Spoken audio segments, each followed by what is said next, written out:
विभिन्न विषयों पर स्थगन प्रस्ताव की सूचनाएं प्राप्त हुई है। माननीय अध्यक्ष जी ने स्थगन प्रस्ताव की किसी भी सूचना के लिए अनुमति प्रदान की है। सभापटल पर रखे जाने वाले पत्र। Item number 2 Shri Jitendra Prasad ji. मैं आपकी अनुमति से आज की संशोधित कार्यसूची में क्रम संख्या 2 पर मेरे नाम के समक्ष उल्लेखित पत्रों को सदन के पटल पर रखता हूं। आइटम नंबर 3 माननीय श्री अर्जुन राम मेघवाल जी। अर्जुन मेघवाल जी। Honorable Chairperson, sir, with your kind permission, on behalf of my colleague Shri Ramdas Athavale ji, I rise to lay on the table of the House papers pertaining to the Ministry of Social Justice and Empowerment mentioned against his name at serial number 3 as per today's revised list of the business. Thank you. Item number 4 Shri Ramnath Thakur ji. अध्यक्ष महोदय, मैं आपकी अनुमति से आज की पुनरीक्षित कार्यसूची में क्रम संख्या 4 पर अपने नाम के समक्ष दर्ज सभापटल पर रखता हूं। Item number 5 Shri Bandi Sanjay Kumar ji. मैं आज पुनरीक्षित कार्यसूची में क्रम संख्या 5 पर मेरे वरिष्ठ सहयोगी श्री नित्यानंद जी के नाम के सम्मुख उल्लेखित दस्तावेज सभापटल रखता हूँ। Item number 6 Shri BL Verma ji. आपकी अनुमति से आज की लोकसभा की संशोधित कार्यसूची में क्रम संख्या 6 पर अपने नाम के सम्मुख अंकित पत्र सभापटल पर रखता हूँ। Item number 7 Shri Kamlesh Paswan ji. आज की संशोधित कार्यसूची में क्रम संख्या 7 पर मेरे नाम के सामने उल्लेखित दस्तावेज सभा के पटल पर प्रस्तुत करता हूँ। आइटम नंबर 8 श्री भागीरथ चौधरी जी। माननीय अध्यक्ष महोदय जी, मैं आपकी अनुमति से आज लोकसभा की संशोधित कार्यसूची क्रम संख्या 8 पर मेरे नाम के सम्मुख दर्शाए गए पत्रों को सदन के सभापति पर रखता हूँ। Item number 9 Shri Pavitra Margareta ji. So, with your permission, I rise to lay on the table of the House papers mentioned against my name at serial number 9 pertaining to the Ministry of Textiles as per today's revised list of business. Item number 9A Shri Pankaj Sadori ji.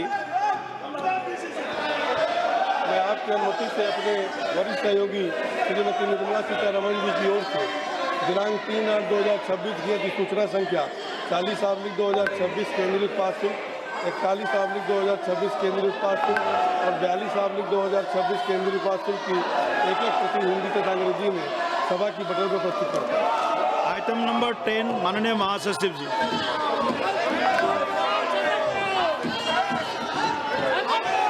report that Rajya Sabha has passed the Micro, Small and Medium Enterprises Development Amendment Bill 2026. So I lay on the table the Micro, Small and Medium Enterprises Development Amendment Bill 2026 passed by Rajya Sabha on 3rd August 2026. Item number 11 Shrimati Aparajita Sarangi ji.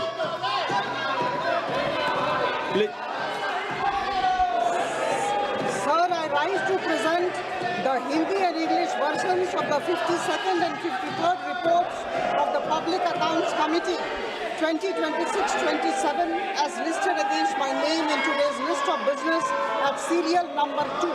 Thank you. Item number 12 Shri Harendra Singh Mallik ji.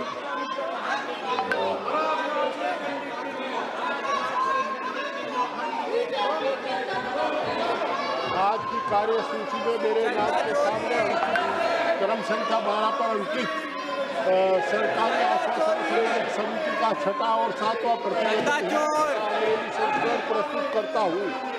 Item number 13 Shri M Srinivasulu Reddy ji. Hindi and English versions on the subject, review of sewerage and septage coverage in cities with special reference to interventions under Atal Mission for Regeneration and Urban Transformation, Amrut and Amrut 2.0 of the Department-related Parliamentary Standing Committee on Housing and Urban Affairs 2025-26, listed against my name in today's list of business, sir. Thank you. Item number 14, Sri Jitin Prasad ji. Respected sir, with your kind permission, I make a statement regarding the status of implementation of recommendations contained in the 196th report of of the Standing Committee on Commerce on demands for grants 2627, demand number 11 pertaining to the demand for promotion of industry and industrial trade, Ministry of Commerce and Industry. Item number 15, Dr. P. Chandrasekhar ji.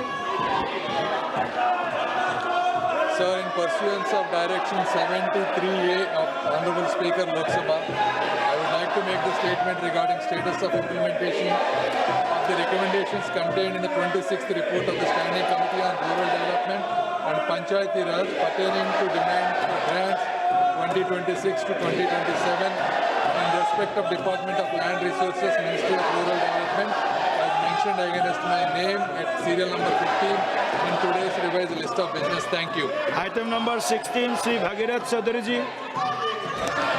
माननीय सभापति महोदय, मैं आपकी अनुमति से आज की लोकसभा की संशोधित कार्यसूची में क्रम संख्या 16 पर उल्लिखित कृषि अनुसंधान और शिक्षा विभाग, कृषि और किसान कल्याण मंत्रालय से संबंधित अनुदान मांगे 2026-27 पर कृषि पशुपालन और खाद्य प्रसंस्करण संबंधी स्थायी समिति की 28वीं रिपोर्ट में शामिल सिफारिशों के कार्यान्वयन की स्थिति से संबंधित व्यक्तिगत सदन के सभा पटल पर रखता हूँ। Item number 17, माननीय Shrimati Nirmala Sitharaman ji. Sir, with your permission, I rise to move for leave to introduce a bill further to amend the Payment and Settlement Systems Act 2007 and the Income Tax Act 2025 and to amend the Finance Act of 2026. माननीय सदस्यगण, bill के पुरस्तापन के विरोध में मुझे कुछ निम्नलिखित सदस्यों का नोटिस प्राप्त हुई है. माननीय सदस्यगण श्री एम के प्रेमचंद्रन जी, डीएम कथिर आनंद जी, मनीष तिवारी जी, सौगत राय जी. अगर आप अपने आसान से बोलना चाहते हैं तो आप बोल सकते हैं. कृपया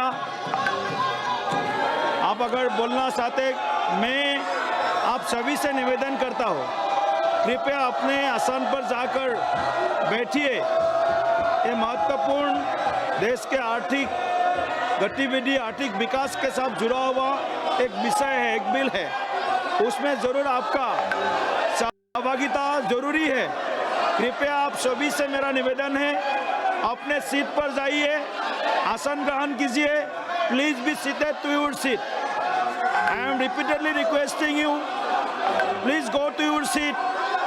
Please cooperate to continue the business of the house. Please be seated. Please. You are all requested to please be seated. Don't show this type of postural manners again and again. This is not good for the parliamentary democracy. Please be seated to your seat. Please. अगर आप नहीं बोलना चाहते हैं, मैं आगे बढ़ता हूं. प्रश्न यह है कि विधेयक को पुनर्स्थापित करने की अनुमति प्रदान की जाए. जो सदस्य इसके पक्ष में है वो हाँ कहे, जो सदस्य विरोध में है वो ना कहे. मेरे विचार में निर्णय हाँ वालों के पक्ष में हुआ, हाँ वालों के पक्ष में हुआ, अनुमति प्रदान की जाती है. माननीय मंत्री जी अब विधेयक को पुनर्स्थापित करें. So I introduce the bill.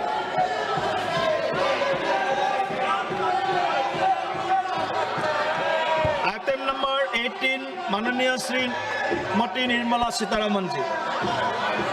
Sir, with your permission, I rise to lay on the table an explanatory statement, both in Hindi and English versions, showing reasons for immediate legislation by promulgation of the Income Tax Amendment Ordinance 2026, number 2 of 2026. माननीय सदस्यगण, फिर से आपसे मेरा अनुरोध है, कृपया अपने आसन पर जाकर बैठिए. 377 ये सदन का बहुत महत्वपूर्ण एक विषय है. हम सभी माननीय सदस्यगण को मौका मिलता है सदन में अपना विषय को रखने के लिए. तो आप सदन में 377 भी बोलने का अनुमति प्रदान नहीं कर रहा है. यह ठीक नहीं है. सभी दलों के आदरणीय सांसदगण इसमें बोलने का उनको मौका प्राप्त होता है। माननीय सदस्यगण जिन्हें आज नियम 377 के अधीन मामलों को उठाने की अनुमति दी गई है, वो व्यक्तिगत रूप से तत्काल मामले को अनुमोदित पाठ सभा पटल पर प्रस्तुत करें। आइटम नंबर 20 वर्ष 2022-2023 के लिए अतिरिक्त अनुदानों की मांगों पर चर्चा। माननीय मंत्री श्री निर्मला सीतारमण जी।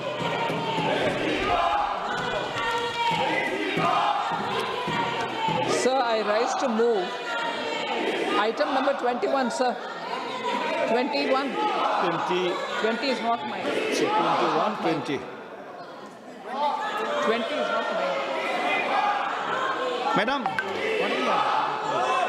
माननीय सदस्यगण वर्ष 2022-23 के लिए अतिरिक्त अनुदानों की मांगे जो 3 अगस्त 2026 को सदन में प्रस्तुत की गई थी, वे केवल भारित व्यय से संबंधित है। संविधान के अनुच्छेद 113(1) के तहत भारित व्यय को सदन के मतदान के लिए नहीं रखा जाता है।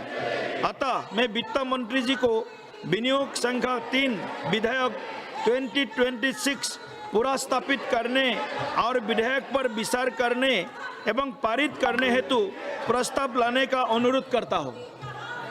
Item number 21. That's right, sir. Sir, I rise to move for leave to introduce a bill to provide for the authorization of appropriation of monies out of the Consolidated Fund of India to meet the amount spent on certain services during the financial year ended on the 31st day of March 2023 in excess of the amounts granted for those services and for that year. प्रश्न ये है कि विधेयक को पूरा स्थापित करने की अनुमति प्रदान की जाए। जो सदस्य इसके पक्ष में है वो हाँ कहे, जो सदस्य विरोध में है वो ना कहे। मेरे विचार में निर्णय हाँ वालों के पक्ष में हुआ, हाँ वालों के पक्ष में हुआ, अनुमति प्रदान की जाती है। माननीय वित्त मंत्री जी अब विधेयक पूरा स्थापित करें। Sir, I introduce the bill. Item number 22, माननीय वित्त मंत्री जी। Sir, I rise to move that the bill to provide for the authorization of appropriation of monies out of the Consolidated Fund of India to meet the amount spent on certain services during the financial year ended on the 31st day of March 2023 in excess of the amounts granted for those services and for that year be taken into consideration. प्रश्न यह है कि विधेयक पर विचार किया जाए। जो सदस्य इसके पक्ष में वो हाँ कहे, जो सदस्य विरोध में वो ना कहे। मेरे विचार में निर्णय हाँ वालों के पक्ष में हुआ, हाँ वालों के पक्ष में हुआ। विधेयक पर विचार करने हेतु प्रस्ताव को स्वीकृत किया गया। अब सभा विधेयक पर खंडवार विचार करेगी। प्रश्न यह है कि खंड 2 और 3 विधेयक का अंग बने। जो सदस्य इसके पक्ष में वो हाँ कहे, जो सदस्य विरोध में वो ना कहे। मेरे विचार में निर्णय हाँ वालों के पक्ष में हुआ, हाँ वालों के पक्ष में हुआ। खंड 2 और 3 विधेयक का अंग बना। प्रश्न यह है कि अनुसूचित विधेयक का अंग बने। जो सदस्य इसके पक्ष में वो हाँ कहे, जो सदस्य विरोध में वो ना कहे। मेरे विचार में निर्णय हाँ वालों के पक्ष में हुआ, हाँ वालों के पक्ष में हुआ। अनुसूचित विधेयक का अंग बने। खंड 1 अधिनियम सूत्र और विधेयक का पूरा नाम। प्रश्न यह है कि खंड 1 अधिनियम सूत्र और विधेयक का पूरा नाम विधेयक का अंग बने। जो सदस्य इसके पक्ष में वो हाँ कहे, जो सदस्य इसके विरोध में वो ना कहे। मेरे विचार में निर्णय हाँ वालों के पक्ष में हुआ, हाँ वालों के पक्ष में हुआ। खंड 1 अधिनियम सूत्र और विधेयक का पूरा नाम विधेयक का अंग बना। मंत्री जी अब यह प्रस्ताव करें कि विधेयक को पारित किया जाए। Sir, I rise to move that the bill be passed.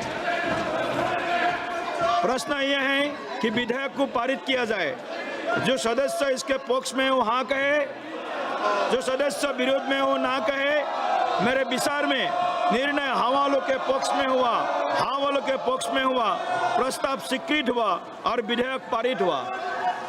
Please आप सभी से मेरा फिर से निवेदन है, अपने आसन पर जाइए।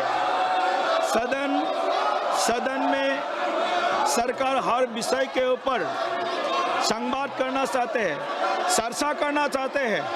प्लीज आप जाइए अपने ये बार बार ये बैनर पोस्टर लेकर के आना, ये संसदीय परंपरा का अनुकूल नहीं है, ये ठीक नहीं है आपका व्यवहार, ये गलत है। बार बार जनता का जो मुद्दा है